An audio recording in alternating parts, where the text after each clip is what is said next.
आज इस एपिसोड के अंदर मैं आपसे वो प्रश्न करने वाला हूँ कि आध्यात्म विज्ञान जो आपका कार्यक्रम है, नई दृष्टि नई खोज, इसके माध्यम से व्यक्ति कैसे सुधर सकता है, समाज कैसे सुधर सकता है, विश्व कैसे सुधर सकता है। तो मेरा पहला प्रश्न यह है कि कई बार क्या होता है, व्यक्ति नहीं चाहता है कि मैं ये कार्य करूं, जैसे गुस्सा नहीं करना चाहता है, हो जाता है, पत्नी के साथ में लड़ाई झगड़ा नहीं करना चाहता है, बात बात में हो जाता है, ग्राहक से बात बात में झगड़ा हो जाता है। तो ये क्या कारण है कि व्यक्ति न चाहते हुए भी वो कार्य हो जाता है? कृपया आध्यात्म विज्ञान की दृष्टि से आप इस पर प्रकाश डालिए। सबसे पहले सभी श्रोताओं को मेरा नमस्कार। बड़ी बात क्या है इस आध्यात्म के विज्ञान में, जैसे जैसे विज्ञान समझ में आएगा वैसे वैसे आपको वास्तविकता समझ में आएगी।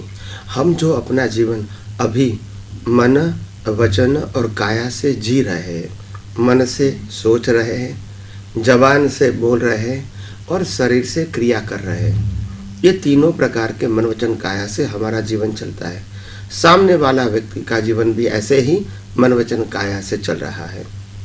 तो हमको व्यवहार से, बाह्य दृष्टि से, रिलेटिव व्यू पॉइंट से ऐसा लगता है कि जो भी अच्छा किया वो मैंने किया, जो बुरा किया वो भी मैंने किया, सामने वाले ने जो अच्छा किया वो भी उन्होंने किया, बुरा किया वो भी उन्होंने किया। ये दृष्टि से राग द्वेष नहीं करना है तो भी हो जाता है, क्योंकि करने वाले हम हैं। आध्यात्म में, स्पिरिचुअल साइंस में कुदरत का कानून ये कहता है, लॉ ऑफ नेचर ये कहता है कि इस संसार के अंदर ये दुनिया को चलाने वाले कोई व्यक्ति नहीं हो सकती है, कुदरत है, और कुदरत ही पूरी सृष्टि का संचालन करते हैं। जैसे सुबह, जैसे सूर्य है, चंद्र है, ग्रह है, नक्षत्र है, दिन रात है, ठंडी गर्मी और बारिश है, तो ऐसे प्रकार की हर अवस्था भर्ती और ओट है, और लास्ट में कर्म और कर्मफल, ये सभी अवस्थाओं का संचालक वो कुदरत है। हमको नहीं मालूम कि कल क्या होने वाला है, हमको ये नहीं मालूम हमने पिछले अवतार में क्या कर्म किए है, तो न कर्म किया है वो भी नहीं मालूम, क्या होगा वो भी नहीं मालूम, मगर फल तो मिलता है। क्यों मिलता है? क्योंकि हमने कर्म कर चुके हैं। अभी ये बर्थ में तो हम पिछले अवतार के कर्मों का रिजल्ट की भुगतान करते हैं, मगर व्यवहार दृष्टि से हमको मालूम नहीं होता है, धार्मिक दृष्टि से हमको मालूम नहीं होता है, रिलेटिव व्यूज पॉइंट से मालूम नहीं होता है कि ये गलती हमने नहीं किया है। हमको लगता है कि हमने ही किया है, अच्छा भी हमने किया, बुरा भी हमने किया, सामने वाले ने भी अच्छा या बुरा किया।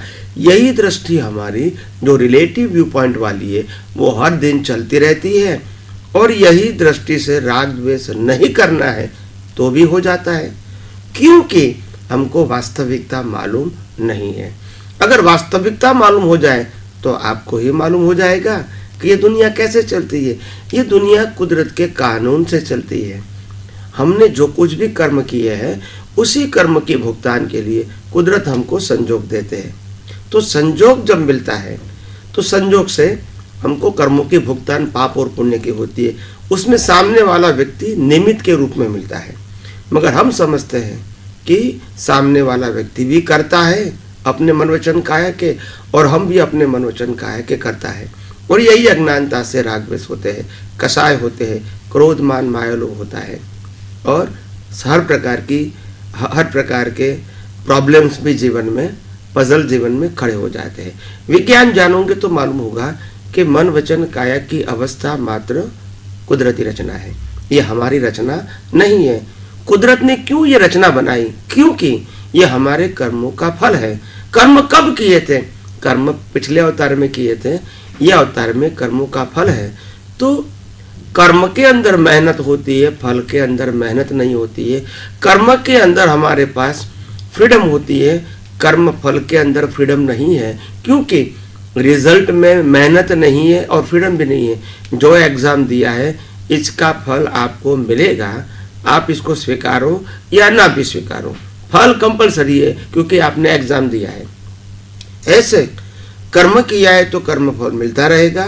तो इसीलिए और कोई व्यक्ति को ब्लेम और क्लेम करने की जरूरत नहीं है, खुद को भी ब्लेम क्लेम करने की जरूरत नहीं है, क्योंकि ये जो शरीर है उन्होंने कर्म नहीं किया है।